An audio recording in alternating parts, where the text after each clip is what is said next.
संघीय निजामती सेवा विधेयक संसदमा पेश गर्ने सरकारको निर्णय। निजामती सेवाका 40 जना कर्मचारीलाई पुरस्कृत गरिने। चिकित्सा शिक्षा आयोगको उपाध्यक्षमा डाक्टर अञ्जनी कुमार झा नियुक्त। प्रधानमन्त्री प्रचण्डले असोज 4 गते राष्ट्रसङ्घीय महासभालाई सम्बोधन गर्ने। बाइडेनको रात्रि भोजमा सहभागी हुने। नेपाल सीमापार सुरक्षा र सहयोग प्रवर्धनमा सक्रिय भूमिका खेल्न तयार भएको प्रचण्डको तर्क। कोशीमा एमालेलाई निषेध गर्ने पहिचानवादीको धम्की। ओली योगेश र थेबेलाई कार्यक्रममा नबोलाउने चेतावनी। नयाँ नक्सा अन्तर्राष्ट्रिय समुदायलाई जानकारी गराउनु नेपालको कर्तव्य भएको माधव नेपालको भनाई। अमेरिकाबाट सिधै चीन जाने निर्णयमा पुनर्विचार गर्न प्रधानमन्त्री प्रचण्डलाई एमालेका सांसद रघुजी पन्तको सुझाव। प्रचण्डलाई राजसपा सांसद श्रेष्ठको आग्रह। माटोको रक्षा गर्न खुट्टा नकमाउनु। चिनिया दूतावास घेराउ गर्न पुगेका नेभी संघका 4 नेता परे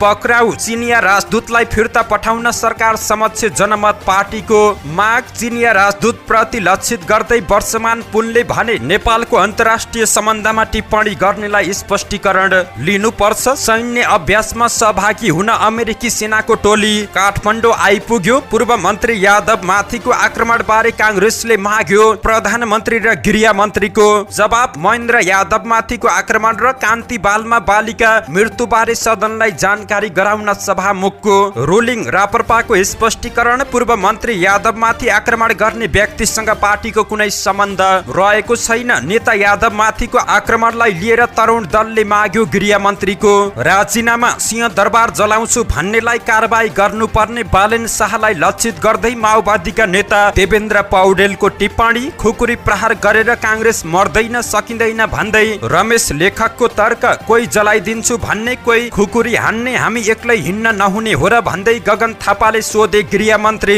नारायण काजी श्रेष्ठलाई प्रश्न। महेन्द्र यादव माथिको आक्रमणको जिम्मा सरकारले लिनुपर्ने एमालेका सचेतक महेश बर्तौलाको तर्क। लुम्बिनी जस्तो पवित्र ठाउँमा पनि भ्रष्टाचार गरियो। प्रधानमन्त्री प्रचण्डले सडकमा मान्छे उतारेर आन्दोलन गर्छौं भन्न मिल्छ कि मिल्दैन भन्दै ज्ञानेन्द्र साईको प्रश्न। वडा अध्यक्ष रिजालको निधनमा काठमाडौँ महानगरले दियो आज शोक बिदा। तत्कालका लागि मुलुकमा वैदेशिक रोजगार बाहेक अरू कुनै विकल्प रहेको छैन। विदेश गएका श्रमिकका सन्तानलाई पढ्दै कमाउँदै कार्यक्रम सुरु गर्ने श्रम मन्त्री शरद सिंह भण्डारीको तर्क। अर्थतन्त्रमा सकारात्मक संकेत देखियो, अब शेयर बजार बढ्ने अर्थमन्त्री प्रकाश शरण महतको दाबी। विभेद गरेको भन्दै निजामती सेवा दिवस नमनाउने स्थानीय तहका कर्मचारीको घोषणा। सुन तस्करीमा संलग्न पूर्व आइजीलाई अख्तियार प्रमुख बनाउन खोजिँदैछ। एउटै मन्त्रीले 4-5 वटा सरकारी गाडी लिएका छन् भन्दै अमरेश कुमार सिंहको टिप्पणी। नक्कली भुटानी शरणार्थी प्रकरणको सुनवाई स्थगित। कोशीका मुख्यमन्त्री उद्धव थापा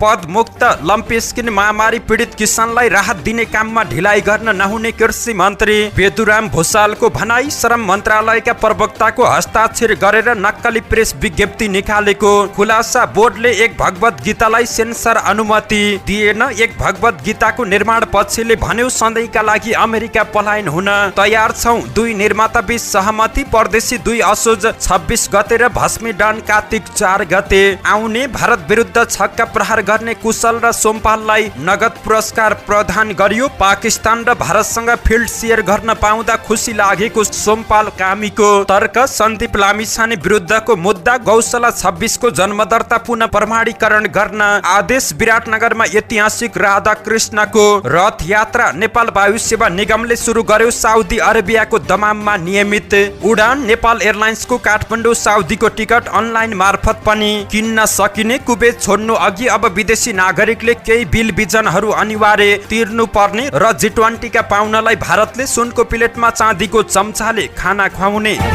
दर्शक महानुभाव नमस्कार, तपाईँ हेर्दै हुनुहुन्छ नेपाल पोस्ट। म गोविन्द चापाकाई। आज मिति विक्रम सम्म 2080 भदौ महिनाको 22 गते शुक्रबार, ईस्वी सम्म 2023 सेप्टेम्बर 8 तारिक। यसैगरी आज भदौ कृष्ण नवमी तिथि सँगै निजामती सेवा दिवस, अन्तर्राष्ट्रिय साक्षरता दिवस, विश्व फिजियोथेरापी दिवस पनि रहेको छ। दर्शक बिन सदाझै आज पनि उपस्थित भएका छौं। विशेष गरी देशको पछिल्लो राजनीतिक अवस्था के कस्तो रहेको छ त विभिन्न नेताहरूको तर्क, स्वास्थ्य सम्बन्धी सम्बन्धी जानकारी, देश तथा विदेशमा घटेका घटना, न्युज अपडेट, ब्रेकिङ न्युज लगायत आज दिनभरि कहाँ के हुँदैछ त सम्पूर्ण जानकारीहरू लिएर यहाँ सामु उपस्थित भएका छौं। सकेसम्म देशैभरिका अपडेटलाई समेट्ने कोसिस गर्नेछौं। समाचार समय अवधिसम्म हामी सँगै रहनुहोला। आउनुहोस् शुभ बिहानी सँगै समाचारको दैलो उखारौं। संघीय निजामती सेवा विधेयक संसदमा पेश गर्ने सरकारको निर्णयको प्रसङ्गबाट। सरकारले बहुप्रतीक्षित संघीय निजामती सेवा ऐन संसदमा पेश गर्ने निर्णय गरेको छ। बिहिबार दिउँसो बसेको मन्त्री परिषदको बैठकले संघीय निजामती सेवाको गठन, सञ्चालन र सेवाको शर्त सम्बन्धी विधेयक 2080 संघीय संसदमा पेश गर्ने निर्णय गरेको छ। बैठकले विधेयक पेश गर्ने निर्णय गरिएको सरकारका प्रवक्ता एवं सञ्चार तथा सूचना प्रविधि मन्त्री रेखा शर्माले जानकारी दिएकी हुन्। बैठकले निजामती सेवा दिवसको अवसरमा निजामती सेवाका 40 जना कर्मचारीलाई पुरस्कृत गर्ने निर्णय पनि गरेको छ। मन्त्री शर्माका अनुसार तेजाब तथा अन्य घातक रासायनिक पदार्थ नियमन नियमावली 2080 स्वीकृत गर्ने, स्वास्थ्य क्षेत्रको लैङ्गिक समानता तथा सामाजिक समावेशीकरण रणनीति 2080 स्वीकृत गर्ने निर्णय पनि गरेको छ। बैठकले संघीय शिक्षा ऐन सम्बन्धी विधेयक 2080 संघीय संसदमा पेश गर्ने निर्णय गरेको छ।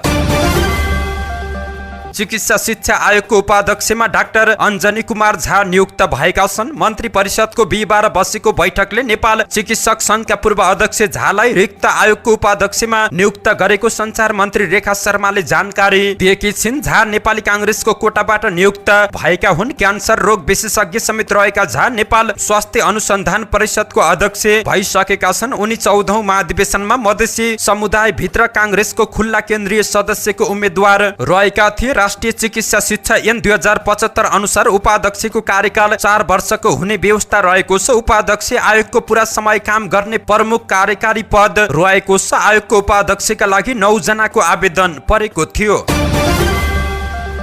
प्रधानमन्त्री पुष्पकमल दाहाल प्रचण्डले असोज 4 गते संयुक्त राष्ट्र संघको 78औं महासभालाई सम्बोधन गर्ने भएका छन्। न्युयोर्क स्थित राष्ट्र संघीय मुख्यालयमा हुने महासभामा भाग लिन प्रचण्ड नेपाली प्रतिनिधि मण्डलको नेतृत्व गर्दै भदौ 30 गते अमेरिका प्रस्थान गर्नेछन्। नेपाली प्रतिनिधि मण्डलमा परराष्ट्र मन्त्री एनपी साउद, प्रधानमन्त्रीका राजनीतिक सल्लाहकार हरिबोल गजुरेल, मुख्य सचिव वैकुण्ठ अर्याल, परराष्ट्र सचिव लगायत अधिकारीहरू सहभागी हुनेछन्। महत्त्वपूर्ण एजेन्डा सहितका उच्च स्तरीय कार्यक्रममा सहभागी हुने तय भएको परराष्ट्र मन्त्री साउदको सचिवालयले जानकारी दिएको छ। अमेरिकी राष्ट्रपति जो बाइडेनले महासभामा सहभागी हुन आएका विभिन्न देशका राष्ट्र तथा सरकार प्रमुखको सम्मान दिने रात्रि भोजमा पनि प्रचण्ड सहभागी हुनेछन्। महासभा चलिरहँदा प्रधानमन्त्री प्रचण्डले विभिन्न देशका समकक्षी तथा प्रतिनिधि मण्डलसँग साइडलाइन भेटवार्ता गर्नेछन्। 5 गते न्युयोर्कबाटै चीन भ्रमणमा जाने तालिका रहेको छ। यसैगरी प्रधानमन्त्री पुष्पकमल दाहाल प्रचण्ड नेपाल सीमापार सुरक्षा र सहयोग प्रवर्धनमा सक्रिय भूमिका खेल्न तयार भएको बताएका छन्। अन्तर्राष्ट्रिय प्रहरी सहयोग दिवसको अवसरमा आयोजित कार्यक्रमलाई सम्बोधन गर्दै अन्तर्राष्ट्रिय समकक्षीहरूसँग सहकारी गरेर विश्वव्यापी अपराधबाट उत्पन्न हुने बहुआयामिक चुनौतीहरूलाई अझ राम्रोसँग सम्बोधन गर्ने विश्वास व्यक्त गरेका छन्। सरकारले अन्तर्राष्ट्रिय प्रहरी प्रयासहरूलाई समर्थन गर्ने, सर्वोपरि महत्त्वलाई मान्यता दिने बताएका छन्। राष्ट्रका प्रतिनिधिका रूपमा हाम्रा नागरिकहरू भएर शोषणबाट मुक्त हुन सक्ने वातावरण सिर्जना गर्न मिलेर काम गर्नुपर्ने पनि प्रचण्डको भनाइ रहेको छ। प्रदेश नम्बर 1 को पुनः नामाङ्कन संघर्ष समितिले धरानमा हुने युवा संघ कोशीको प्रदेश अधिवेशनका लागि तयार पारिएको प्रचार सामग्रीमा कोशी शब्द नलेख्न चेतावनी दिएको छ। बिहिबार विज्ञप्ति जारी गर्दै संघर्ष समितिले कोशी लेखिएको बोर्ड, ब्यानर, छाप मेट्ने, हटाउने, च्यात्ने कार्य निरन्तर रहेको भन्दै प्रचार सामग्रीमा कोशी नलेख्न चेतावनी दिएको छ। विज्ञप्तिमा कोशीको पक्षमा मतदान गर्ने 82 जना प्रदेश सभा सदस्यलाई समेत अधिवेशनमा नबोलाउन आग्रह गरेको छ। विज्ञप्तिमा भनिएको छ कोशी नाम राख्न हस्ताक्षर गर्ने 82 जना मध्येको कुनै पनि प्रदेश सांसद र जायज माग सहितको जनताको आन्दोलनलाई अपशब्द प्रयोग गरी गाली गर्ने पूर्व प्रधानमन्त्री केपी शर्मा ओली, पूर्व मन्त्री योगेश भट्टराईलाई नबोलाउन आग्रह गर्दछौं। विज्ञप्तिमा युवा संघका अध्यक्ष क्षितिज थेबेलाई कार्यक्रममा नबोलाउन आयोजक पक्षलाई आग्रह गरिएको छ। एमाले निकट युवा संघको प्रदेश अधिवेशन भदौ 23 र 24 गते धरानमा हुने भएको छ। भूतपूर्व प्रधानमन्त्री तथा नेकपा एकीकृत समाजवादीका अध्यक्ष माधव कुमार नेपालले नयाँ नक्साको बारेमा अन्तर्राष्ट्रिय समुदायलाई जानकारी गराउनु सरकारको कर्तव्य भएको बताएका छन्। अन्तर्राष्ट्रिय सम्बन्ध र पर्यटन समितिको बैठकमा नेपालले संसदबाट पारित भएको लिपुलेक लिम्पिया धुरा कालापानी समेटिएको नेपालको नक्सा अन्तर्राष्ट्रिय समुदायलाई जानकारी गराइएको हो कि होइन भनेर सरकारलाई प्रश्न गरेका छन्। परराष्ट्र सम्बन्धको सन्दर्भमा सरकारले आवश्यक ध्यान पुर्याउन नसकेको पनि नेपालको टिप्पणी रहेको छ। उनले परराष्ट्र सम्बन्धमा देखिएका कमी कमजोरीहरूको समीक्षा गर्दै त्यस्ता कमजोरी आगामी दिनमा दोहोरिन नहुने पनि बताएका छन्। नेकपा एमाले प्रधानमन्त्री पुष्पकमल दाहाल प्रचण्डलाई चीन भ्रमणको एजेन्डा र प्राथमिकताहरूबारे संसदमा छलफल चलाउन माग गरेको छ। नेकपा एमालेको तर्फबाट बिहिबार प्रतिनिधि सभामा विशेष समय लिएर बोल्दै एमाले सांसद रघुजी पन्तले चीन जानु अगाडि संसदमा आफ्नो प्राथमिकताबारे संसदलाई जानकारी गराउन र सांसदहरूको सुझाव लिन पनि आग्रह गरेका छन्। प्रचण्ड संयुक्त राष्ट्रसङ्घको महासभामा भाग लिन अमेरिका जाँदैछन्। त्यहाँबाट सिधै चीन भ्रमणमा जाने उनको तयारी रहेको छ। यसमा पुनर्विचार गर्न पनि एमाले सांसद पन्तको सुझाव रहेको छ। राजसपाका सांसद विराज भक्त श्रेष्ठले चीन भ्रमणको बेलामा चुच्चे नक्साबारे कुरा गर्न आग्रह गरेका छन्। प्रतिनिधि सभाको बैठकमा बोल्दै उनले भने हाम्रो छिमेकी राष्ट्र चीनले नयाँ नक्सा सार्वजनिक गरेको छ। उक्त नक्सामा हाम्रो संसदले एकमत भएर जारी गरेको नेपालको चुच्चे नक्साको भूभागहरू भारतमा देखिन आएकोले हामी सार्वभौम नेपालीको मन दुखेको छ। अझ अन्तर्राष्ट्रिय समुदायमा पत्रचार नगरेकाले हामी हाम्रो परराष्ट्र नीतिमा कसरी चुक्दैछौँ भन्ने प्रष्ट भएको छ। उनले कूटनीतिक माध्यमबाट नेपालको भूमि नक्सामा राख्न पहल गर्न पनि सरकारसँग माग गरेका छन्। नेपाल स्थित चिनिया राजदूतावास घेराउ गर्न गएका नेभी संघका 4 कार्यकर्तालाई प्रहरीले पक्राउ गरेको छ। केही दिन अघि चिनिया राजदूत छाङसोङले कूटनीतिक मर्यादा विपरीत दिएको अभिव्यक्तिको विरोधमा नारा जुलुस गर्न गएका नेताहरूलाई प्रहरीले पक्राउ गरेको हो। नेभी संघका केन्द्रीय सदस्य वासुदेव नेउपानेको नेतृत्वमा गएको विद्यार्थीहरूको टोलीलाई नियन्त्रणमा लिएको प्रहरीले पुष्टि गरेको छ। उनीहरू हिजो दिउँसो दूतावास अगाडि नारा लगाउँदै पुगेका थिए। सोङले सोमबार काठमाडौँमा आयोजित एक कार्यक्रममा नेपाल भारत बीचको व्यापार सम्बन्धलाई लिएर दुई देशको सदियौं पुरानो सम्बन्धमा प्रश्न उठाउने गरी अभिव्यक्ति दिएका थिए। राजदूतबाट आएको उक्त अभिव्यक्ति राजनीतिक वृत्तमा चर्चाको विषय बनेको छ। चिनिया राजदूतले नेपाल भारत सम्बन्धमा गैर कूटनीतिक अभिव्यक्ति दिएको भन्दै राजनीतिक दलका नेताहरूले समेत टिप्पणी गर्दै आएका छन्। नेपालसँग जोडिएका सीमा नाकाहरू वर्षौं बन्द गरेर नेपालीलाई आवागमनमा निषेध गर्ने चीनले भारतसँगको नेपाल सम्बन्धका विषयमा प्रश्न उठाउँदै अभिव्यक्ति दिएका थिए। जिम्मेवार तहमा बसेका राजदूतले उक्त अभिव्यक्ति फिर्ता लिएर माफी माग्नु पर्ने नेभी संघका केन्द्रीय सदस्य वासुदेव नेउपानेले माग गरेका छन्।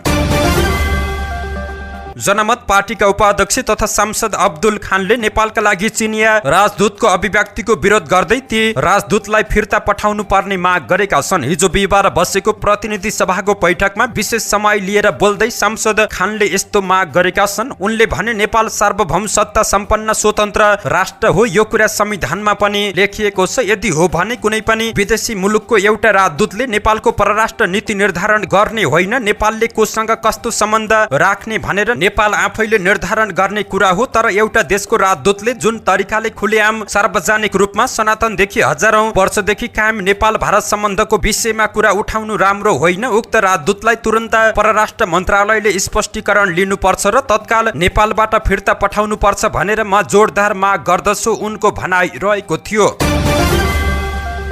नेकपा माओवादी केन्द्रका उपमहासचिव वर्षमान पुनले चिनिया राजदूतको अभिव्यक्ति जायज नभएको बताएका छन्। प्रतिनिधि सभाको अन्तर्राष्ट्रिय सम्बन्ध र पर्यटन समितिको बैठकमा बोल्दै उनले चिनिया राजदूत छाङसोङसँग परराष्ट्र मन्त्रालयले स्पष्टीकरण लिनुपर्ने बताएका छन्। नेपाल स्थित कूटनीतिक नियोगका व्यक्तिहरूले आफ्नो मुलुक बाहेक नेपालको अन्तर्राष्ट्रिय सम्बन्धबारे टिप्पणी गर्नु जायज र ठिक होइन। सम्बन्धित राजदूतलाई सचेत गराउन वा स्पष्टीकरण लिन परराष्ट्र मन्त्रालयको ध्यानाकर्षण गराउन चाहन्छु उनले भने। यद्यपि उनले चिनिया राजदूतको नाम भने लिन चाहेनन्। को राजदूत कहाँको राजदूतले भने भन्दा पनि कसैले पनि छिमेकीसँग सम्बन्धित विषयमा अरूले टिप्पणी गर्ने परम्परा बसाल्नु हुँदैन। तेस्रो देशको बारेमा कोही पनि राजदूतले बोल्न मिल्दैन। पुनले नेपालको संसदले सर्वसम्मत रूपमा जारी गरेको नयाँ नक्सालाई अन्तर्राष्ट्रिय जगतले स्वीकार गर्नुपर्ने बताएका छन्। उनले संयुक्त राष्ट्र संघ सहित विभिन्न मुलुकलाई नयाँ नक्साबारे जानकारी दिएको छ कि छैन भनेर परराष्ट्र मन्त्रालयसँग पनि जवाब मागेका थिए।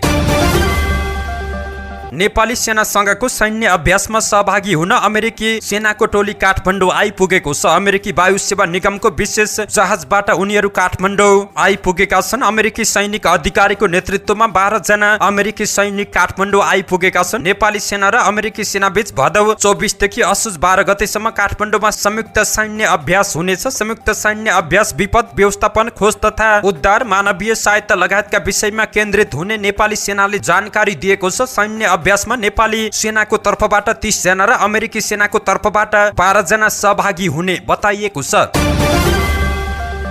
प्रतिनिधि सभाका सभामुख देवराज घिमिरेले कांग्रेसका मन्त्री एवं संविधान सभा सदस्य महेन्द्र यादवमाथि भएको सांगठिक आक्रमण बारे संसदलाई जानकारी गराउन सरकारलाई रोलिङ गरेका छन्। बिहीबार बसेको प्रतिनिधि सभा बैठकको आकस्मिक शून्य विशेष समयमा बोल्ने सांसदहरूले सो घटनाबारे गम्भीर ध्यान आकर्षण गराएपछि उनले सो घटना र कान्ति बाल अस्पतालमा उपचारको अभावमा ज्यान गुमाएकी 5 वर्षीय बालिका बारे सम्पूर्ण जानकारी गराउन सरकारलाई निर्देशन दिएका छन्। सभामुख घिमिरेले भने आजको आकस्मिक शून्य र विशेष समयमा कान्ति बाल अस्पतालमा एकजना 5 वर्षीय बालिकाको मृत्यु भएको र संविधान सभा सदस्य एवं नेपाली कांग्रेसका सहमहामन्त्री श्री महेन्द्र यादवमाथि भएको आक्रमणको विषयमा गम्भीर कुराहरू रहेका छन्। यी विषयमा सदनलाई जानकारी गराउन सरकारलाई म निर्देश गर्दछु। बैठकमा सांसदहरूले ती दुवै आपराधिक घटनामा संलग्न दोषीमाथि कडा कारबाही गर्न सरकारसँग माग गरेका छन्। राष्ट्रिय प्रजातन्त्र पार्टीले कांग्रेसका सहमहामन्त्री तथा पूर्व मन्त्री महेन्द्र यादवमाथि आक्रमण गर्ने व्यक्तिसँग पार्टीको सम्बन्ध नभएको स्पष्ट पारेको छ। प्रतिनिधि सभाको बैठकमा बोल्दै राप्रपा महामन्त्री धवल शमशेर राणाले राप्रपाले हिंसाको राजनीतिमा विश्वास नगर्ने बताएका छन्। कांग्रेसका मन्त्रीमाथिको आक्रमण गर्ने व्यक्तिलाई लिएर राप्रपामाथि आक्षेप लगाउने प्रयास भइरहेको उनको भनाइ रहेको छ। महामन्त्री राणाले भने आक्रमणपछि उहाँले राज संस्था र हिन्दू राज्यको पक्षमा र एमसीसीको विरुद्धमा नारा लगाए। महेन्द्रजीले बोल्दा पनि उहाँले विरोध जनाइराख्नु भएको थियो। त्यो घटनाप्रति दुःख व्यक्त गर्दछौँ। त्यो व्यक्ति हाम्रो पार्टीमा कुनै पनि हिसाबले संलग्न थिएनन्। राष्ट्रिय प्रजातन्त्र पार्टी हिंसाको राजनीतिमा न विश्वास गरेको थियो न त आउने दिनमा विश्वास गर्छ। यो विषय प्रष्ट होस्। उनले दोषीलाई कारबाही गर्न समेत माग गरेका छन्। यसैगरी नेपाल तरुण दलले कांग्रेस सहमहामन्त्री एवं पूर्व मन्त्री महेन्द्र यादवमाथि भएको आक्रमणको आपत्ति जनाउँदै विरोधको कार्यक्रमको घोषणा गरेको छ। बिहीबार सानेपा स्थित पार्टी कार्यालयमा तरुण केन्द्रीय सदस्यहरूको भेलामा गृहमन्त्री नारायण काजी श्रेष्ठको तत्काल राजीनामा समेत माग गरेको छ। घटनामा आपत्ति जनाउँदै अध्यक्ष विद्वान गुरुङले आन्दोलनको कार्यक्रमको घोषणा गरेका छन्, जस अनुसार आज शुक्रबार दिउँसो रत्न पार्क शान्ति पार्टीका विरोध सभा र र्याली गर्ने तरुण दलले जानकारी दिएको छ। नेकपा माओवादी केन्द्रका सांसद देवेन्द्र पौडेलले विधिको शासन सबैले मान्नु पर्ने बताएका छन्। प्रतिनिधि सभाको बैठकमा बोल्दै उनले काठमाडौँ महानगर प्रमुख बालेन शाहलाई लक्षित गर्दै अराजक अभिव्यक्ति दिनेलाई कारबाही गर्नुपर्ने बताएका छन्। उनले भने निर्वाचित राज्यको एउटा तहको सरकार प्रमुखले बिना कारण राज्यको जिम्मेवारी सम्हालेका व्यक्तिलाई चोर भन्ने शब्द प्रयोग गर्दै सिंहदरबार जलाउने उद्घोष गर्छ हो कि होइन भन्ने कुरा उहाँहरूको आफ्नै भाषाबाट हामी बुझौँ। व्यवस्था परिवर्तनको लागि आफूहरू लडेको उल्लेख गर्दै रक्षाको लागि पनि लड्न तयार भएको बताएका छन्। यो व्यवस्थाको सुरक्षा गराउने दायित्व पनि व्यवस्था ल्याउनेहरूकै भएको बताएका छन्।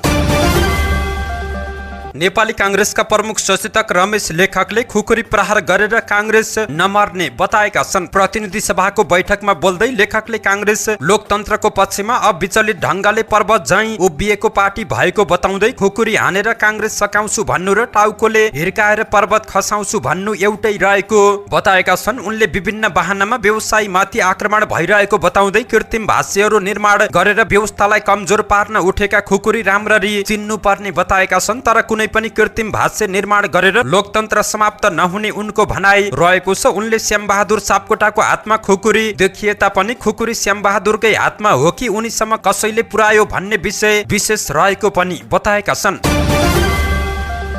यसैगरी नेपाली कांग्रेसका सांसद गगन थापाले पार्टीका सहमहामन्त्री महेन्द्र यादवमाथि भएको सांगठिक आक्रमणको गहिरो अनुसन्धान हुनुपर्ने माग गरेका छन्। बिहीबार प्रतिनिधि सभा बैठकमा बोल्दै थापाले सार्वजनिक कार्यक्रमबाट निस्कने बित्तिकै खुकुरी प्रहार भएको घटनामा सबै पक्षबारे राम्ररी अनुसन्धान हुनुपर्ने माग गरेका छन्। कार्यक्रममा महेन्द्र यादवले के बोलेका थिए भन्ने विषयलाई ल्याएर घटनालाई सामान्य बनाउन खोजिएको भन्दै थापाले विरोध जनाएका छन्। कसैलाई मन नपर्ने कुरा बोल्दैमा सांगठिक आक्रमण गर्ने कुरालाई जायज ठहराउन सक्छ कांग्रेस महामन्त्री समेत रहेका थापाको भनाइरहेको छ। उनले काठमाडौँमा एक्लै हिँड्न मिल्ने नमिल्ने बारे गृहमन्त्रीलाई प्रश्न पनि गरेका छन्। कोही जलाइदिन्छु भन्छ, कोही खुकुरी हान्छ, के हामीले एक्लै हिँड्न नमिल्ने भएको हो? उनले भने काठमाडौँमा संविधान सभाको सदस्य भएको व्यक्ति सार्वजनिक कार्यक्रममा सहभागी भएर आउँदै गर्दा ऊ सुरक्षित छैन भने प्रधानमन्त्री र गृहमन्त्रीलाई यो विषयले पोल्नु पर्छ कि पर्दैन? उनले आक्रोश व्यक्त गरेका छन्। उनले असन्तुष्टिलाई सम्झाएर भन्दा असन्तुष्टलाई भजाएर अराजकता मचाउने पहल कदमी भइरहेको छनक देखिएको पनि बताएका छन्।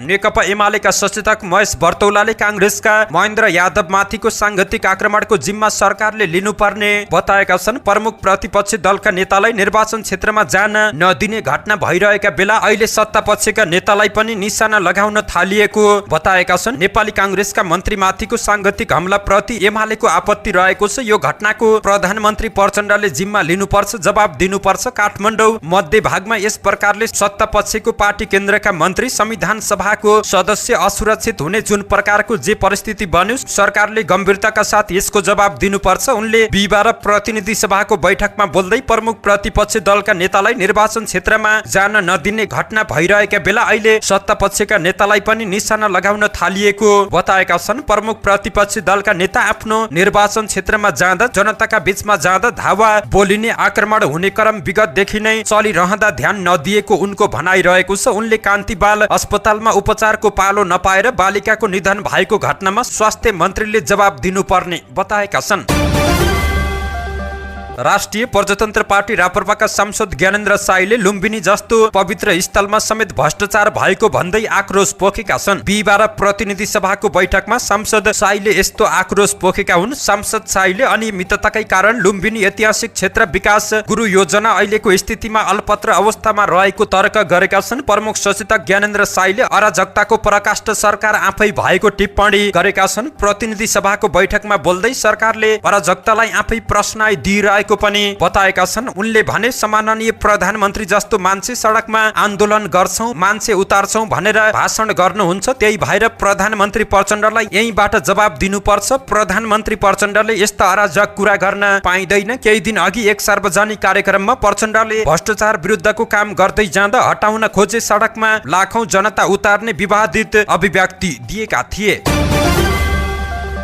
काठमाडौँ महानगरपालिकाले आज शोक बिदा दिएको छ। काठमाडौँ महानगरपालिका 16 नम्बरका वडा अध्यक्ष मुकुन्द रिजालको निधनमा महानगर र अन्तर कार्यालयहरूमा शोक बिदा दिएको छ। उनको निधनमा आज शुक्रबार महानगरपालिका र अन्तर्गतका कार्यालयहरूमा शोक बिदा दिने निर्णय भएको प्रशासन विभागीय प्रमुख दीपक अधिकारीले जानकारी दिएका छन्। रिजालको हिजो काठमाडौँ स्थित ग्रान्डी अस्पतालमा उपचारको क्रममा निधन भएको थियो।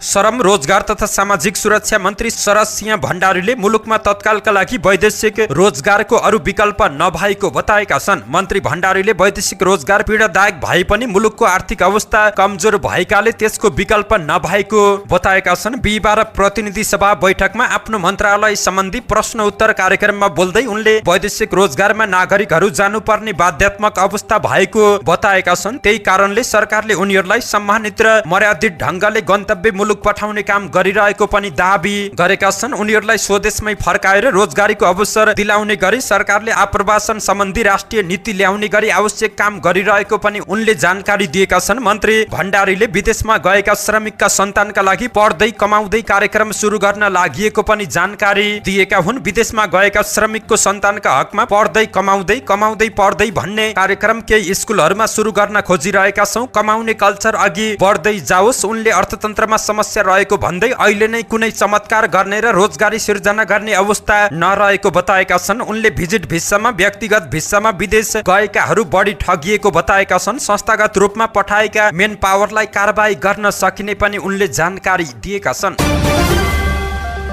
अर्थमन्त्री डाक्टर प्रकाश शरण महतले देशको अर्थतन्त्रमा सकारात्मक संकेत देखिएको भन्दै शेयर मार्केट बढ्ने बताएका छन्। बिहिबार प्रतिनिधि सभाको बैठकमा सांसदका प्रश्नको जवाब दिँदै अर्थमन्त्री शर्माले शेयर मार्केटको गिरावट अस्थायी भएको बताउँदै अब बढ्ने बताएका छन्। शेयर मार्केटको गिरावट अस्थायी हो। अहिले अर्थतन्त्रमा सकारात्मक संकेत देखिन थालेका छन्। जस्तो पर्यटकको संख्या बढेको छ, यसले होटेल र सेवा क्षेत्रमा सकारात्मक प्रभाव परेको छ। संसदमा बोल्दै महतले भने बजेट खर्च हुन थाले गरेको छ। शेयर मार्केटमा केही प्रतिबन्ध खुकुलो र सहजता गर्नुपर्छ भन्ने माग आइरहेको छ, त्यसलाई पनि यथोचित सम्बोधन हुनेछ। त्यस्तै उनले कुनै पेशामा लागेका व्यक्तिले पेशालाई नै लत्याएर शेयर मार्केटमा लाग्न नहुने तर सानोतिनो लगानी गर्दा हुने बताएका छन्।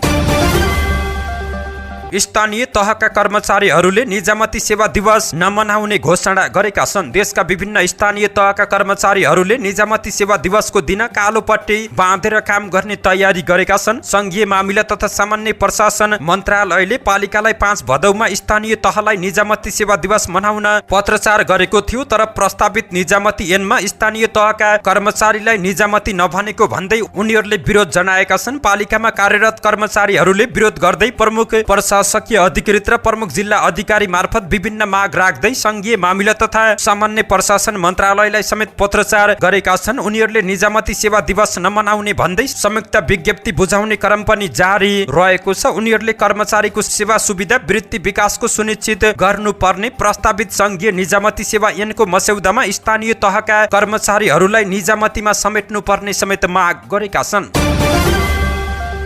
प्रतिनिधि सभा सदस्य अमरेश कुमार सिंहले सुन तस्करीमा संलग्न पूर्व आइजिपीहरूलाई अख्तियार प्रमुख बनाउन खोजिएको दाबी गरेका छन्। हिजो बिहिबार प्रतिनिधि सभाको विशेष समयमा सिंहले भने पूर्व आइजिपीलाई किन बयानमा बोलाइँदैन, किनकि अख्तियार प्रमुख बनाउन लबिङ भइरहेको छ। सुन तस्करीमा संलग्न व्यक्तिहरूलाई प्रमुख बनाएर अख्तियार दुरुपयोग अनुसन्धान कस्तो हुन्छ भन्दै उनले सरकारको ध्यानाकर्षण गराएका छन्। स्वतन्त्र सांसद अमरेश कुमार सिंहले एकै मन्त्रीले 4-5 वटा सरकारी गाडी लिएको पनि टिप्पणी गरेका छन्। सरकारी गाडी दुरुपयोग भइरहेको बताएका हुन्। यहाँ केही मन्त्रीजीहरू पनि हुनुहुन्छ, मन्त्रीलाई सरकारको सुविधा एउटा गाडी पाउने हो उनले भने, तर कुनै मन्त्रीजीको 4-5 वटा गाडी रहेको छ। औपचारिक कार्यक्रमका लागि कार, निर्वाचन क्षेत्रमा जान जीप, श्रीमतीलाई र आफन्तलाई गरी 4 वटा गाडी लिने गरेको सिंहले दाबी गरेका छन्। यति मात्र होइन, मन्त्रीका स्वकीय सचिवले पनि सरकारी गाडी चढ्ने गरेको र यो लुटतन्त्र भएको उनको दाबी रहेको छ।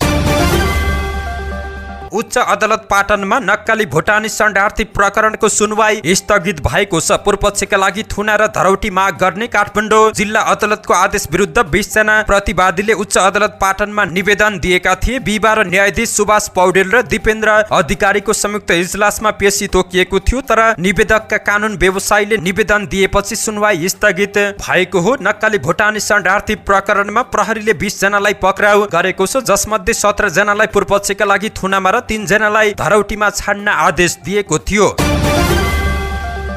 सर्वोच्च अदालतले कोशी प्रदेशका मुख्यमन्त्री उद्धव थापाले लिएको विश्वासको मत असंवैधानिक रहेको ठहर गर्दै उनी पदमुक्त हुने आदेश दिएको छ। थापाले प्रदेश सभामा मत बराबर नभएको अवस्थामा सभा अध्यक्षलाई प्रयोग गरेर लिएको मत असंवैधानिक भएसँगै उनी मुख्यमन्त्रीबाट पदमुक्त भएका छन्। न्यायाधीशहरू सपना प्रधान मल्ल, डाक्टर कुमार चुनाल र नहकुल सुवेदीको पूर्ण इजलासले संविधानको धारा 168 को उपधारा 3 बमोजिम प्रदेश सभाको सबैभन्दा ठूलो दलको नेताको हैसियतमा हिक्मत कार्कीलाई मुख्यमन्त्री नियुक्त गर्न प्रदेश प्रमुखका नाममा परमादेश जारी गरेको छ। कृषि तथा पशुपन्छी विकास मन्त्री डाक्टर बेतुराम भूषालले लम्पेस्किन रोगबाट पीडित किसानलाई राहत दिने काममा ढिलाइ गर्न नहुने बताएका छन्। बिहिबार प्रतिनिधि सभा बैठकमा आफ्नो मन्त्रालयसँग सम्बन्धित विषयको प्रश्न उत्तर कार्यक्रममा बोल्दै उनले सो सम्बन्धी मापदण्डमा अर्थ र गृह मन्त्रालयले सहमति दिने बित्तिकै पीडित किसानलाई राहत वितरण गर्ने जानकारी दिएका छन्। मन्त्री भूषालले कृषि अनुदान दुरुपयोग हुन नदिने गरी सरकारले कार्यविधिमा परिमार्जन गरिरहेको समेत जानकारी दिएका छन्। उनले स्वदेशमै रासायनिक मल कारखाना स्थापनाका लागि विस्तृत अध्ययनको काम सुरु भएको र त्यसबाट आउने सुझावको आधारमा सो सम्बन्धी कार्यलाई अघि बढाउने योजनामा रहेको समेत जानकारी दिएका छन्। श्रम, रोजगार तथा सामाजिक सुरक्षा मन्त्रालयका प्रवक्ताको हस्ताक्षर गरेर नक्कली विज्ञप्ति जारी भएको छ। मौसमी कामदार सम्बन्धमा प्रवक्ताको हस्ताक्षरको दुरुपयोग गर्दै नक्कली विज्ञप्ति जारी भएको छ। यो विषयमा मन्त्रालयले एक विज्ञप्ति जारी गर्दै त्यस्तोको पछि नलाग्न पनि सबैमा अनुरोध गरेको छ। भदौ 20 गते चलानी नम्बर 505 लेखी प्रवक्ता सह सचिवको हस्ताक्षर सहित मौसमी कामदार सम्बन्धमा जारी भएको नक्कली प्रेस विज्ञप्ति प्रति मन्त्रालयको गम्भीर ध्यानाकर्षण भएको जानकारी दिएको छ। मौसमी कामदार पठाउने सम्बन्धमा हालसम्म नेपाल सरकार र कोरियाली सरकार बीचमा कुनै पनि सम्झौता नभएको स्पष्ट पारेको छ। मौसमी कामदार पठाउने सम्बन्धी व्यवस्था मौसमी कामदार व्यवस्थापन निर्देशिका 2079 बमोजिम हुने पनि मन्त्रालयले जानकारी दिएको छ। आधिकारिक निकायको अनुमति बिना सामाजिक सञ्जालमा वैदेशिक रोजगार सम्बन्धी विषयमा प्रचार प्रसार गरी सर्वसाधारणमा भ्रम सिर्जना नगर्न समेत सचेत गराएको छ। चलचित्र विकास बोर्डले नेपाली कथानक चलचित्र एक भगवत गीतालाई सेन्सरका लागि सिफारिस दिन अस्वीकार गरेपछि निर्माण पक्षले असन्तुष्टि जनाएको छ। हिजो पत्रकार सम्मेलन गरेर निर्माण पक्षले सेन्सरका लागि सिफारिस नगरे आफूहरू नेपालबाटै पलायन हुन तयार भएको जानकारी दिएका छन्। चलचित्रका निर्माता सुनिल कुमार थापाले बोर्ड नै नेपाली चलचित्रको पक्षमा नरहेको गुनासो गरेका छन्। विकास बोर्डले सेन्सरका लागि सिफारिस नगर्ने हो भने पनि ठिक छ। मैले चलचित्र क्षेत्रमा काम गरेको 27 वर्ष भयो। हामी नेपाली सिनेमा क्षेत्रबाटै बिदा भएर अमेरिका बस्न तयार भएका छौं। यही क्षेत्रमा केही गरौं भनेर हामीले काम गरिरहेको हो। विकास बोर्ड चलचित्र कर्मीको पक्षमा उभिनु पर्छ थापाको भनाइ रहेको छ। केही धार्मिक संस्थाहरूले एक भगवत गीताको नाममा प्रश्न उठाउँदै आएका छन्। हिन्दू जागरण नेपाल, शिवसेना नेपाल, विश्व हिन्दू युवा संघ, अन्तर्राष्ट्रिय समितिले नाम र यसभित्र रहेका विषयमा आपत्ति जनाउँदै बोर्डमा निवेदन दिएका थिए। उनीहरूले चलचित्रको नाम परिवर्तन गर्न माग गरेका छन्, तर निर्माण पक्षले नाम फेर्न नमिल्ने बताएको छ। नाम हटाउने हो भने केही पनि रहँदैन, नाम हटाउन सकिँदैन थापाको भनाइ रहेको छ। उता बोर्डले भने अन्तिम निर्णय भइ नसकेको बताएको छ। चलचित्र विकास बोर्डका सदस्य समेत रहेका प्रवक्ता केएल पीडितले आज बोर्डको बैठक बसेर आवश्यक निर्णय लिने पनि जानकारी दिएका छन्। प्रकाश सपुतको परदेशी 2 र विपिन कार्कीको पशुपति प्रसाद 2 भस्मे डनले रिलिज मिति हेरफेर गरेका छन्। आगामी कार्तिक 3 गतेलाई एकै दिन रिलिज मिति घोषणा गरेका यी 2 फिल्म अब नजुत्ने भएका छन्। परदेशी 2 को निर्माण कम्पनी नारायण इन्टरनेशनल प्रालिका तर्फबाट नारायण रायमाझी र भस्मे डनको निर्माण कम्पनी टुकी आर्ट्सका तर्फबाट खगेन्द्र लामिछानेले 2 फिल्मलाई अलग अलग मितिमा प्रदर्शनमा ल्याउने सहमतिमा हस्ताक्षर गरेका छन्। जस अनुसार नारायण रायमाझी निर्देशित परदेशी 2 घटस्थापनाको 2 दिन अघि असोज 26 गते रिलिज हुनेछ भने दिपेन्द्र के खनालले निर्देशन गरेको भस्मे डन कार्तिक 4 गते फुलपातीको दिनबाट प्रदर्शनमा आउनेछन्। सहमतिपछि दुवै तर्फका निर्माताहरूले विज्ञप्ति जारी गर्दै जानकारी दिएका हुन्।